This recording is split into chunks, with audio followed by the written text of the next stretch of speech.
In the untamed American frontier of 1865, where frostbitten winds carried whispers of impending conflict, a masterful deception was about to unfold. What seemed like a simple cavalry pursuit would soon reveal itself as one of the most cunningly orchestrated military encounters of the Plains Wars. As three powerful tribes, the Cheyennes, Sioux, and Arapahos, gathered their forces, they were about to demonstrate why they had earned their reputation as tactical masters of frontier warfare. Join us as we unravel this remarkable tale of strategy, survival, and the clash of two worlds on the American frontier. Follow our historical channel for more untold stories of the American West, where every battle holds secrets waiting to be discovered. In the frigid dawn of January 1865, amid the harsh winter landscape of the American frontier, a formidable war party emerged from the territories surrounding the Smoky Hill River. This coalition force, comprised of warriors from three powerful Plains tribes, the Cheyennes, Sioux, and Arapahos, began their strategic movement northward through the contested territories. Their careful advance brought them to a critical juncture on January 6th, when they established their encampment in proximity to Julesburg, a settlement that held strategic significance as a vital waypoint along the overland stage route. The location was particularly noteworthy due to its proximity to Fort Rankin, where a contingent of the 7th Iowa Cavalry maintained their vigilant watch over the frontier. On January 7th, a small but precisely coordinated group of 7 warriors, led by the renowned Cheyenne warrior Big Crow, executed a carefully planned maneuver.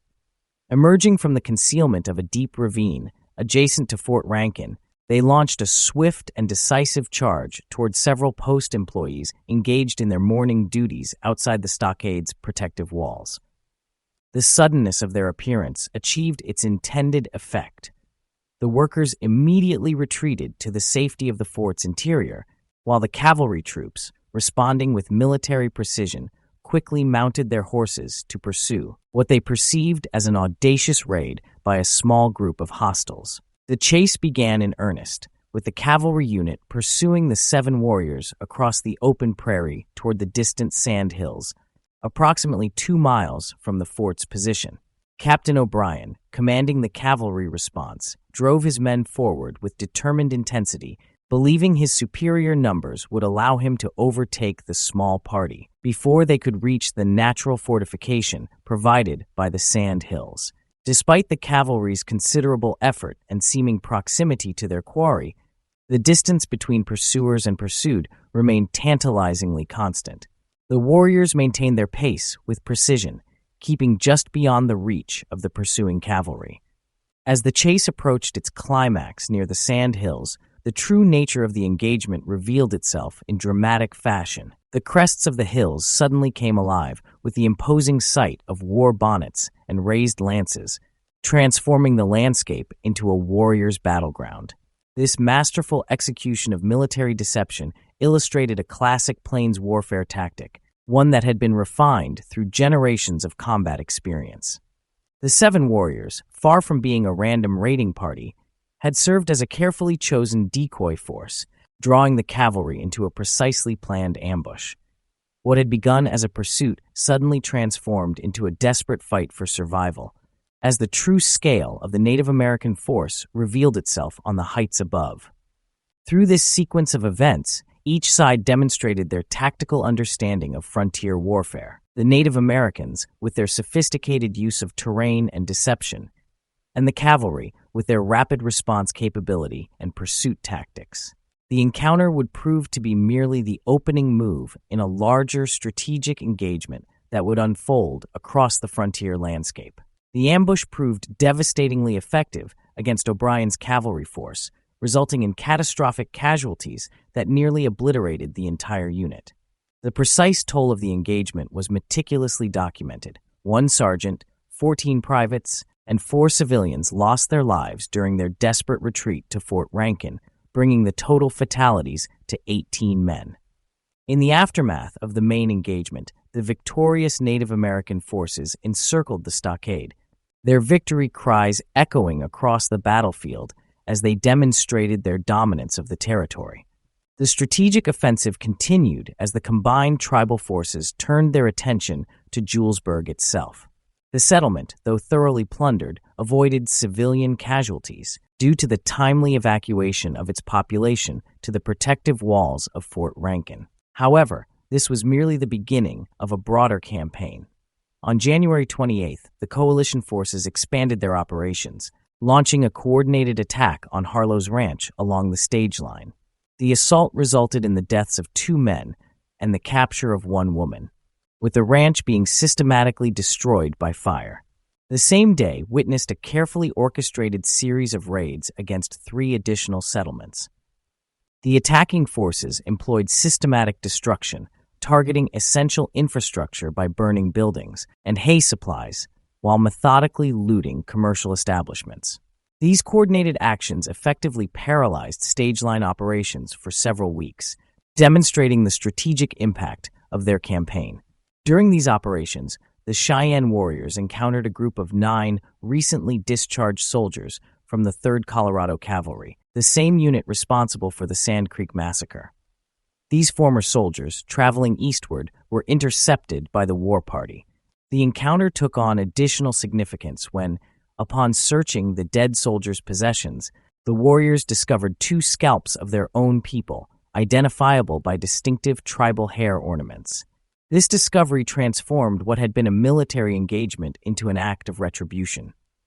The warriors, enraged by this evidence of atrocity against their people, responded with extreme prejudice, mutilating the bodies of the former soldiers in an expression of their fury.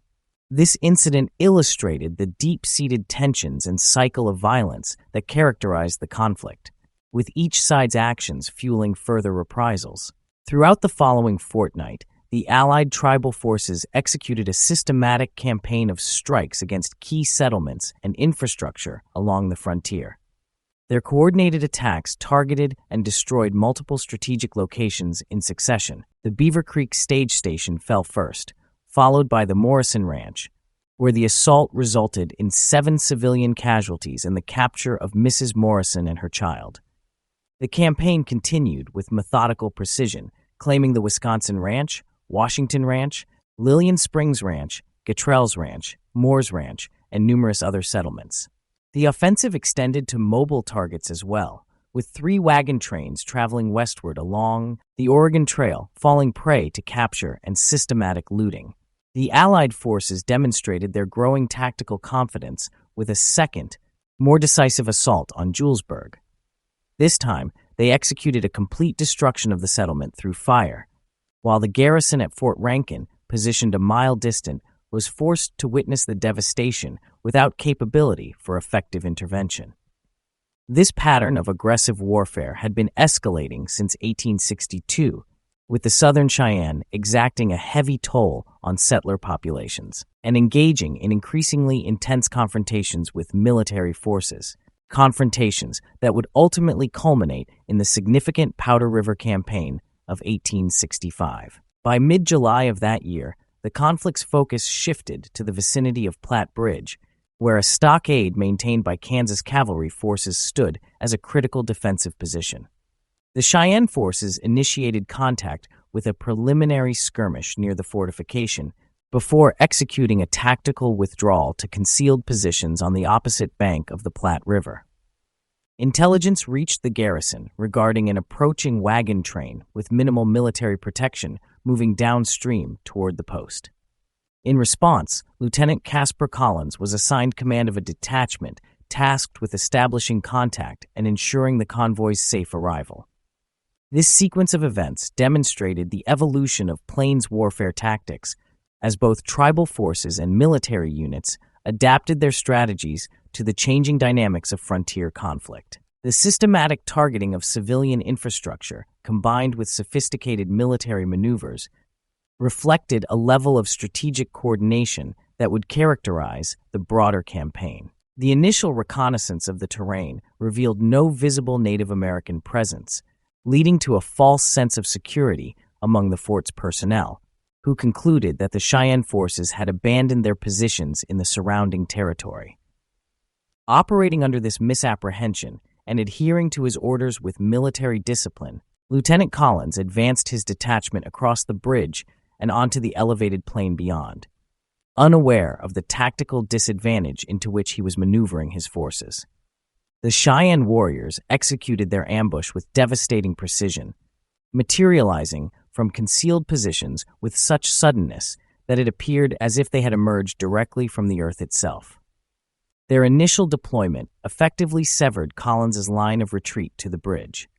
Despite the immediate revelation of the tactical trap, Collins maintained his composure and military bearing, choosing to proceed with his assigned mission to reach and protect the wagon train, demonstrating a commitment to duty that would prove costly. The situation deteriorated further as a second, more substantial force of Cheyenne warriors revealed their presence, rising from a concealed position in a ravine directly in Collins' path of advance. This second force significantly outnumbered the first, creating a tactical vice that threatened to crush Collins' command between two hostile forces. The young officer's initial response was aggressive. He attempted to force his way through the opposition, even as additional Cheyenne warriors continued to appear on the battlefield, steadily increasing the numerical disparity between the forces. Recognizing the increasingly untenable nature of his position, Collins finally issued the order for his command to withdraw. However, the Cheyenne forces maintained their strategic positioning, effectively blocking any retreat to the bridge. Left with no alternative, Collins made the decisive choice to attempt to break through the enemy lines by force, leading his men in a desperate charge toward the bridge. The resulting engagement was characterized by close-quarters combat of particular intensity. Collins led his men directly into the mass of Cheyenne warriors, demonstrating remarkable personal courage under extreme circumstances. During this engagement, he sustained a significant wound when an arrow struck his forehead, remaining embedded there as he continued to fight. Despite this injury, Collins maintained his leadership of the charge until several yards further into the engagement. He was forcibly dismounted from his horse and overwhelmed by superior numbers. The cost of the engagement was severe. Only a small fraction of Collins's command successfully fought their way through to the bridge and safety. The majority of his men fell in combat, with their bodies remaining on the field, where they were subsequently scalped by the victorious Cheyenne warriors. Regarding Collins's own fate, contemporary sources and subsequent historical investigations suggest that the young lieutenant may have endured torture before his death, though the exact circumstances of his final moments remain a matter of historical debate. The engagement serves as a stark example of the sophisticated tactical capabilities of plains warfare, demonstrating both the effectiveness of Native American military deception and the potentially fatal consequences of underestimating their strategic acumen. The loss of Collins and the majority of his command highlighted the dangers of operating with insufficient reconnaissance and the lethal efficiency of well-executed ambush tactics in frontier warfare. Historical researcher A.J. Mockler of Casper, Wyoming, widely acknowledged as the preeminent authority on this engagement, provided detailed documentation of Lieutenant Collins's fate in his scholarly work, Transition of the West. According to Mockler's meticulous research, the lieutenant suffered a particularly brutal death. The warriors had employed a method of execution involving the placement of gunpowder in his mouth before ignition, resulting in catastrophic facial trauma. This detailed account, supported by Mockler's extensive research and documentation, adds a crucial historical perspective to our understanding of the engagement's aftermath. Concurrent with these events, the wagon train that had been the original objective of Collins' mission continued its methodical progress toward Fort Rankin, completely unaware of the violent confrontation that had just transpired. The convoy operated under the command of Sergeant Custard, a seasoned military veteran whose weathered appearance reflected years of frontier service. His force consisted of precisely 24 men, a number that would prove critically insufficient for the challenges ahead. The first indication of imminent danger came through the reverberating sounds of artillery fire from the fort's direction, reaching the wagon train just as they approached what they believed to be the safety of the garrison. Responding to this ominous signal, Sergeant Custard implemented standard military reconnaissance procedure, dispatching a 5-man detachment under the command of Corporal James W. Schrader to assess the tactical situation. The reconnaissance mission immediately encountered severe complications. The Cheyenne forces, demonstrating their tactical proficiency, emerged from the same ravine that had proved so effective in the ambush of Lieutenant Collins' detachment. A substantial force of warriors burst from their concealed positions, launching an aggressive pursuit of Schrader's men. The speed and positioning of the attack effectively eliminated any possibility of the reconnaissance team rejoining the main wagon train under Custard's command. In their desperate attempt to reach the fort's safety, the soldiers pushed their mounts to maximum speed. During the hazardous river crossing, Private James Ballou sustained a fatal wound, falling from his saddle directly into the swift current.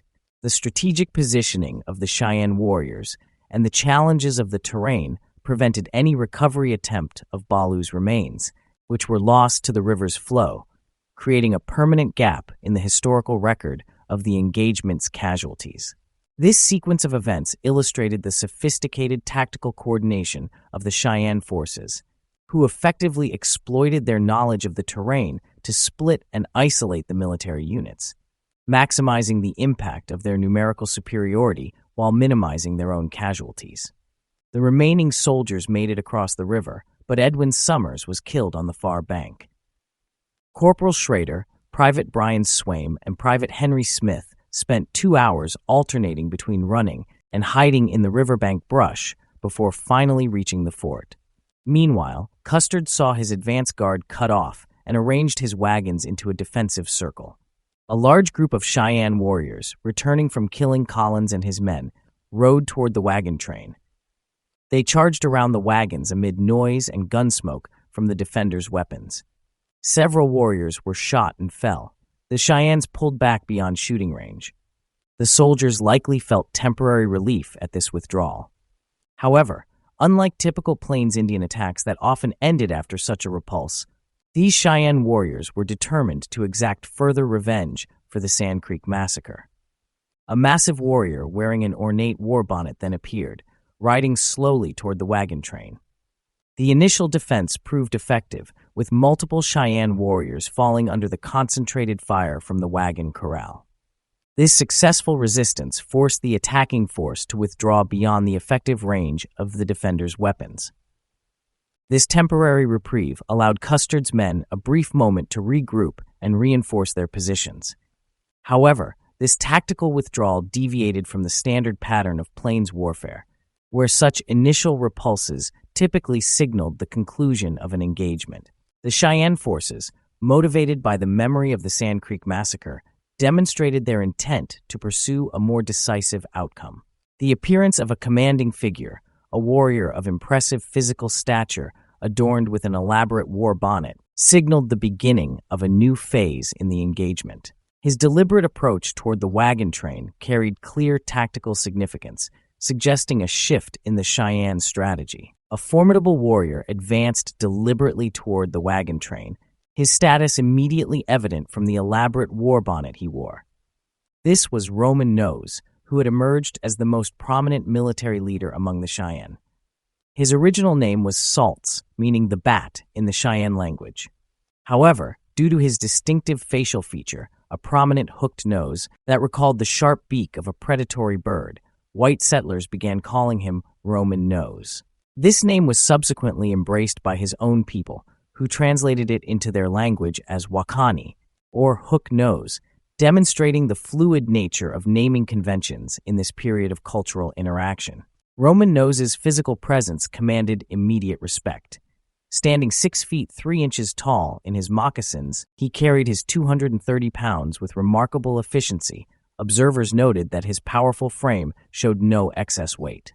These physical attributes, combined with his exceptional courage and natural leadership abilities, made him stand out even among the accomplished warriors of the plains. Military records and first-hand accounts consistently describe him as a warrior whose capabilities set him apart from his contemporaries. His approach to combat was characterized by bold, often seemingly reckless actions. The source of his extraordinary battlefield courage lay in his deep spiritual beliefs, particularly concerning his war bonnet. This wasn't merely a symbol of authority. Roman Nose considered it a sacred object that required specific ceremonial preparations before each wearing. His conviction in its protective powers led him to perform increasingly daring feats in battle. These actions weren't mere displays of bravado. They served to build his reputation and inspire his warriors. By this point in 1865, his name had become legendary across the frontier, known to both Native Americans and white settlers alike. The arrival of Roman Nose at the wagon train marked a critical turning point in the engagement. After conducting a methodical assessment of the defenders' corral position, he issued clear tactical orders for his warriors to dismount. This command reflected the evolution of Cheyenne warfare tactics. Many of his men now carried firearms acquired during their recent successful raids along the frontier. The warriors advanced with disciplined precision, taking positions close to the wagon perimeter. On his signal, they initiated a concentrated barrage against the defensive position. The presence of Roman Nose transformed what might have been a routine raid into a carefully orchestrated military engagement. His tactical decisions demonstrated the sophisticated adaptation of traditional Cheyenne warfare to incorporate new weapons and strategies. The methodical approach to the assault, from his initial reconnaissance to the coordinated firearms attack, illustrated why he had earned his reputation as one of the most effective military commanders on the plains. This sequence of events, documented in multiple military reports and eyewitness accounts from both sides of the conflict, provides crucial insight into the changing nature of warfare on the American frontier.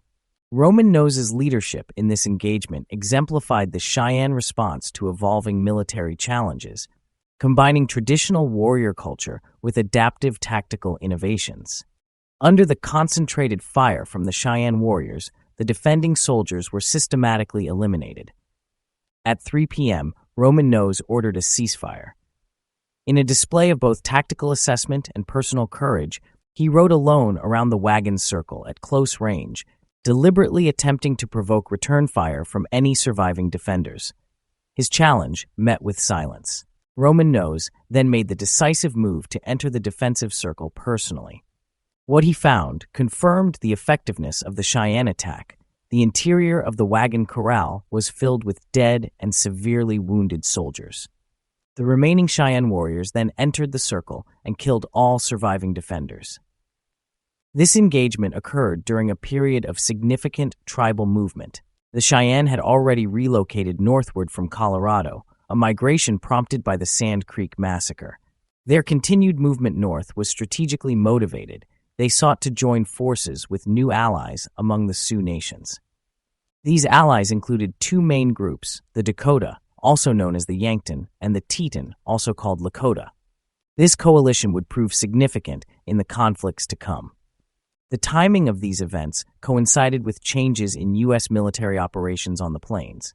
The Civil War had recently concluded, allowing for a reallocation of military resources to frontier conflicts. General Patrick E. Connor assumed command of a newly designated Plains District and organized what would become the largest volunteer expedition ever mounted against Native American forces to that date. The sequence of events, from the brutal efficiency of the wagon train attack to the broader strategic movements of the Cheyenne people, marked a critical phase in the escalating conflict between Native American nations and U.S. military forces on the plains. The tactical success of warriors like Roman Nose, combined with the growing alliance between the Cheyenne and Sioux nations, set the stage for the significant military campaigns that would follow. The Powder River Expedition launched from Fort Laramie in summer 1865, structured into 4 distinct columns.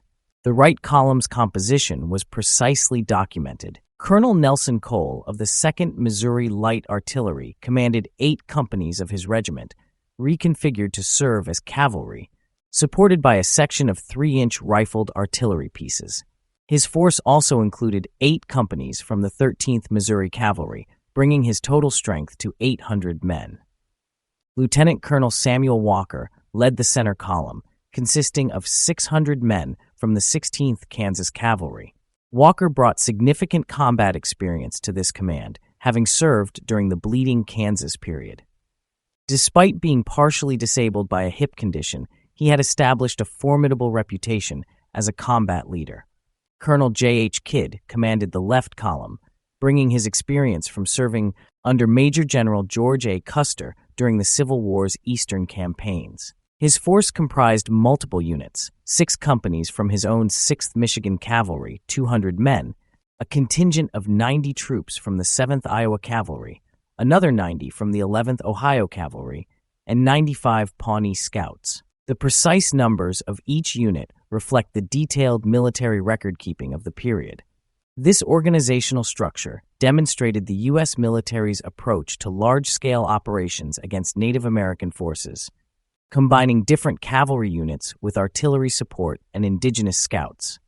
The inclusion of veteran commanders like Walker and Kidd, with their diverse combat experiences from both frontier conflicts and the Civil War, indicates the military's strategic emphasis on experienced leadership for this significant expedition.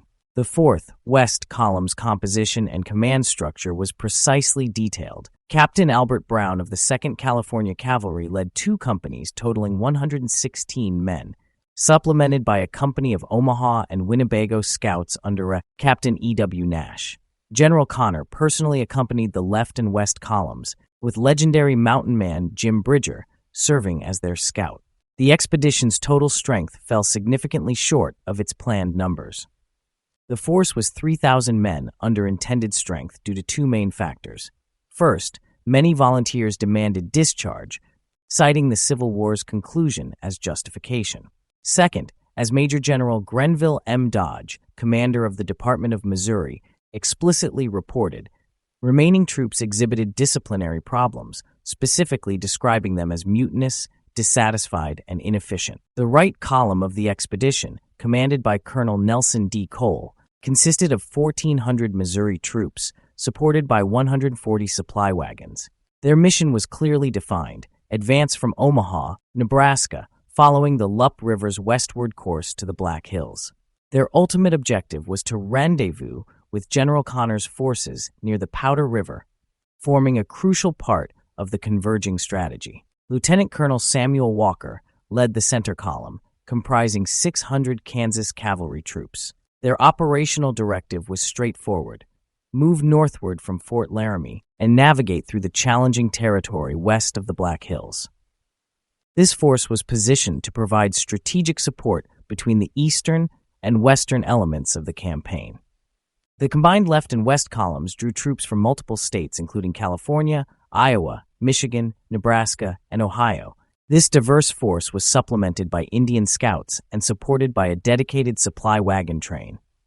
Their primary mission focused on establishing a fort near the Bozeman Trail, which would serve as the ultimate rallying point for all 3 columns of the expedition. The operational plan called for all 3 columns to ultimately converge at the newly established fort, creating a consolidated force in the Powder River region. This strategy reflected standard military doctrine of the period, multiple columns converging on a single objective, while maintaining sufficient strength to operate independently. Each column's composition balanced combat forces with necessary logistics support, as evidenced by the specific allocation of wagon trains and scouts to support their extended operations in hostile territory. This complex operational plan demonstrated the military's attempt to project force across the vast territorial expanse of the Powder River country, while maintaining sufficient logistical support for extended operations. The precise documentation of troop numbers, wagon allocations, and command structures reflects the formal military planning process of the period, even as personnel shortages and disciplinary issues complicated its execution. Concurrent with the military campaign, another significant frontier operation was in progress.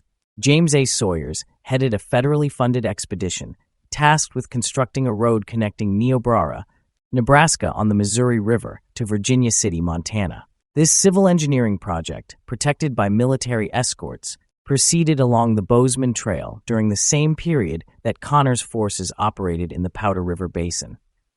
The timing and geographical overlap of these operations added complexity to the military situation in the region. The Powder River Campaign, which targeted Cheyenne and Lakota Sioux forces, underwent extensive planning throughout the spring and early summer of 1865. After numerous logistical delays, particularly in securing necessary supplies, the operation finally commenced on July 30, 1865, when Brigadier General Patrick E. Connor led the left column out of Fort Laramie, Wyoming. While the main force searched for suitable terrain to establish a military post, Captain Frank North took his Pawnee Scouts on a reconnaissance mission along the Powder River. A significant engagement occurred on August 13th near Crazy Woman's Fork. During pursuit of a hostile war party, Captain North became isolated from his main force. The situation became critical when enemy fire killed his horse, leaving him exposed and vulnerable. The timely arrival of Pawnee Scout Bob White provided crucial support. Despite North's direct order for White to seek reinforcements, the scout refused to leave his commander. A brief but intense skirmish followed, during which the scouts reportedly wounded several warriors.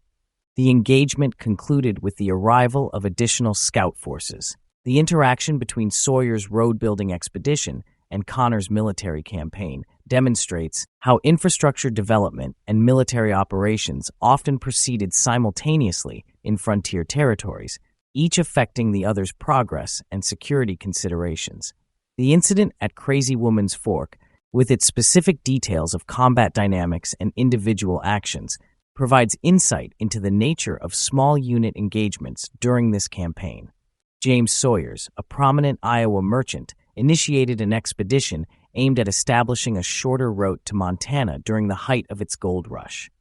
His initial expedition force consisted of precisely 53 men, 15 wagons, and 90 oxen.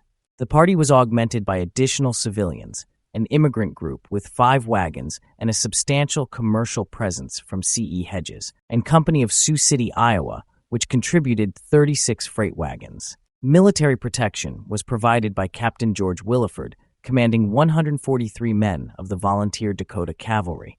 The combined force encountered immediate challenges as they moved along the Niobrara River, with their progress severely hampered by sand hills and extreme temperatures exceeding 100 degrees. The harsh conditions took their toll on supplies, and by their arrival at the Badlands of the Upper White River, Captain Williford was forced to dispatch 15 men to Fort Laramie on July 21st. The fort, located 75 miles southeast, represented their closest source of resupply. The expedition reached the Belle Forge River by August 9th and attempted to proceed northwest toward the Powder River. After covering 30 miles of exceptionally difficult terrain marked by scarce water sources, Sawyers concluded the route was unsuitable for wagon traffic and ordered a reversal of course. The return journey proved hazardous, with the expedition facing consistent harassment from Sioux and Cheyenne warriors. The most serious incident occurred on August 13th as the group approached their intended campsite at Bone Pile Creek, approximately 10 miles southwest of what would later become Gillette, Wyoming. Before they could establish their camp, Cheyenne warriors attacked the expedition, killing Nathaniel D. Hedges, a 19-year-old partner in the freighting company. The attackers also successfully captured 8 horses in the raid, which took place about 1.5 miles from the planned camping location. Upon reaching the designated campsite, the expedition immediately implemented defensive measures, arranging their wagons in a circular corral formation and constructing protective earthworks.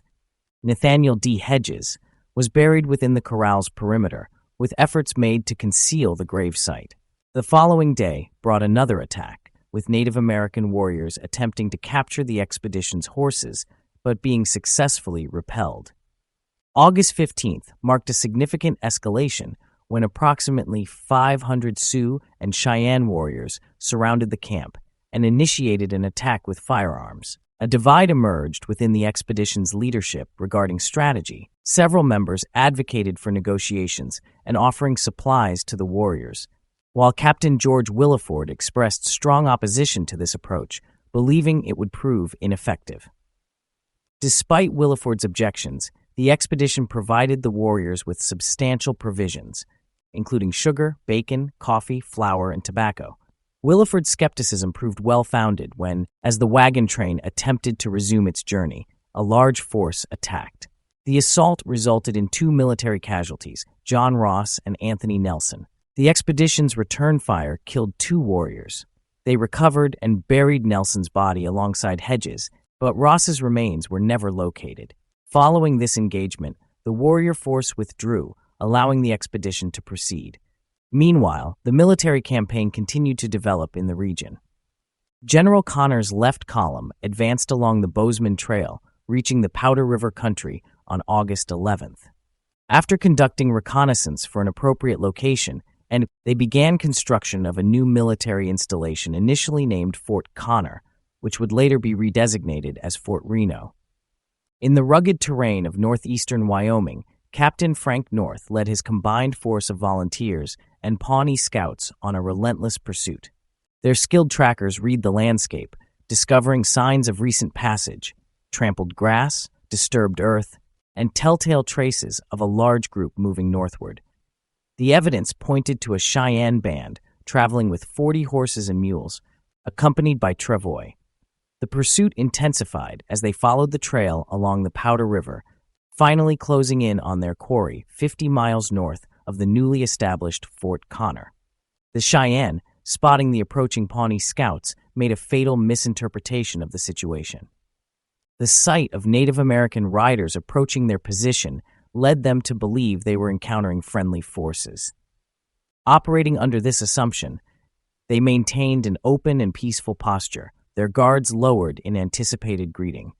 This moment of perceived safety shattered when the Pawnee Scouts suddenly charged, launching a devastating surprise attack. The peaceful scene transformed instantly into one of chaos and violence. In the brutal engagement that followed, 27 Cheyenne lost their lives, including Yellow Woman, stepmother to George Bent. Though North Scouts lost 4 horses in the intense fighting, they emerged victorious, capturing 18 horses and 17 mules. Many of these animals bore government brands, providing clear evidence they had been taken during the earlier Battle of Platte Bridge. The campaign's momentum continued on August 22nd, as General Connor mobilized his substantial force of 180 soldiers and 95 Pawnee Scouts northward from Fort Connor. Their chosen route followed the natural corridor along the eastern edge of the Bighorn Mountains, the imposing peaks serving as a constant reference point as they made their way toward the Tongue River. Upon reaching the river, they turned downstream, following its course toward their scheduled rendezvous with other expedition elements.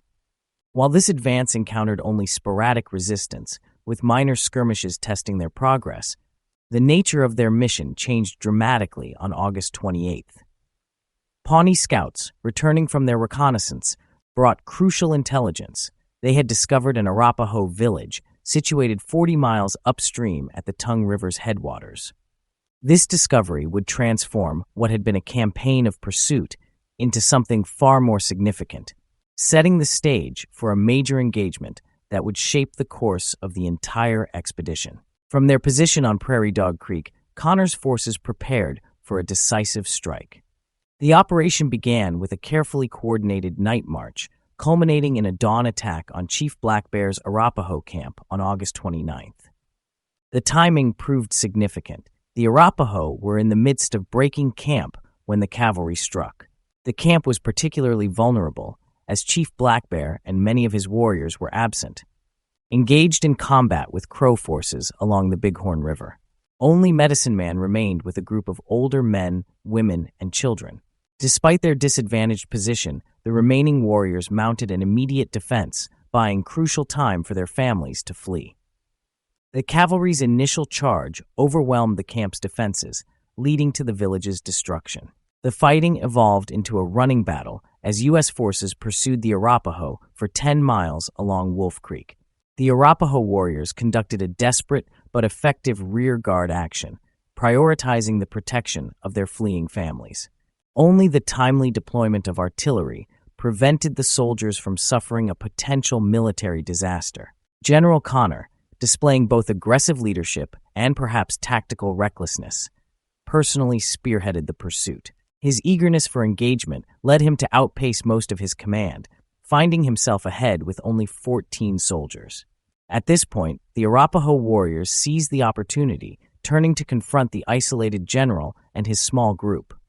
Connor was forced to conduct a fighting retreat until reinforcements arrived, the soldiers he had left behind during his aggressive advance. With his force reconsolidated, Connor resumed the offensive, continuing the engagement until the village area was completely cleared of hostile forces. Captain Henry E. Palmer of the 11th Kansas Cavalry provided a detailed eyewitness account of the village combat. His report documented an unprecedented aspect of the engagement, women of the band fighting alongside the warriors with equal determination and courage. As Palmer stated directly, "I was in the village amid a hand-to-hand fight with warriors and their squaws, for many of the female portions of this band did as brave fighting as their savage lords. The intense close-quarters combat resulted in extensive casualties among all present in the village. The soldiers engaged in rapid-fire combat situations had no opportunity to discriminate between combatants and non-combatants. Women and children fell alongside warriors in the chaotic fighting. Casualty reports showed significant discrepancies. While total Indian casualties numbered 54 warriors, General Connor's official report documented only 35 warrior deaths.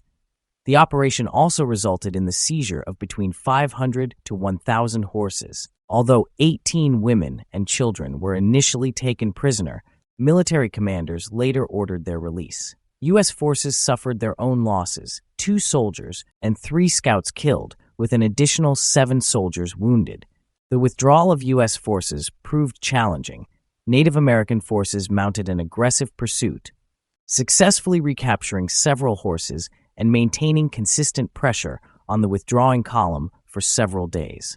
The engagement sparked immediate repercussions. On August 31st, 2 days after the Battle of Tongue River, Arapaho forces launched a retaliatory attack on James Sawyer's surveying party. This siege persisted for 13 days until Connor's forces arrived to rescue the surveyors.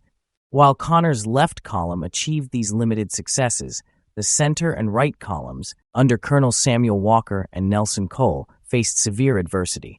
Their expeditions encountered multiple compounding challenges. Soldier mutinies threatened unit cohesion, harsh weather conditions sapped morale, inadequate guides led to navigation difficulties. Supply shortages strained resources, and hostile encounters along the Powder River in Montana tested their combat readiness. Cole's right column completed an extraordinary 1,200-mile march over 82 days from Omaha through the Badlands and Black Hills, suffering 12 killed and 2 missing across 4 separate engagements with hostile forces. Weather conditions proved particularly devastating to the expedition's resources. A severe sleet storm resulted in the loss of 414 horses within just 36 hours, adding to the 225 horses and mules already lost in an earlier storm. These devastating losses forced the abandonment of most supply wagons, critically compromising the column's mobility and logistical capacity. The situation reached a critical point when Walker's center column arrived at the Powder River's Dry Fork on September 8th. There, they encountered and engaged with a combined force of Sioux, Arapaho, and Cheyenne warriors. Cole's column, having successfully linked up with Walker's force, provided crucial support in the ensuing battle. Reports of enemy casualties showed striking disparities. Cole estimated 200 to 300 Indian casualties, while Walker's more measured assessment, directly quoted, noted, "As to the number of Indians killed in our long fight with them, I cannot say, as we killed one. I saw a number fall, but they were at once carried off." A snowstorm during the night of September 8 to 9 further deteriorated conditions for the soldiers, leaving many on foot, clothed in rags, and forced to survive on raw horse meat. On September 13th, 2 scouts from Brigadier General Patrick E. Connor's column discovered the locations of Walker's and Cole's columns and delivered news of the newly constructed Fort Connor on the Powder River. Despite receiving this information, Colonel Samuel Cole and Nelson Walker were unable to rendezvous with Connor promptly due to the dire conditions facing their troops. Their men, weakened from exhaustion and near starvation, arrived at Fort Connor in small groups by September 20th, surviving primarily on the limited meat from their remaining horses. By the time they reached Fort Connor, Colonel Cole had suffered significant losses, with over 600 horses perished due to fatigue and lack of sustenance. Colonel Walker also experienced heavy losses, including 225 horses and 25 mules. Although General Connor proclaimed the expedition a tactical success, the campaign fell short of its objectives to decisively defeat or intimidate the Native American forces. George Bent, a mixed-race Cheyenne who participated in the fighting on September 8th, later remarked that the Lakota forces would have utterly destroyed Cole's and Walker's columns had they been better armed with more effective firearms. Rather than subduing the Native American resistance, the expedition inadvertently strengthened their resolve. Following these events, resistance along the Bozeman Trail intensified, rendering the route increasingly hazardous for travelers.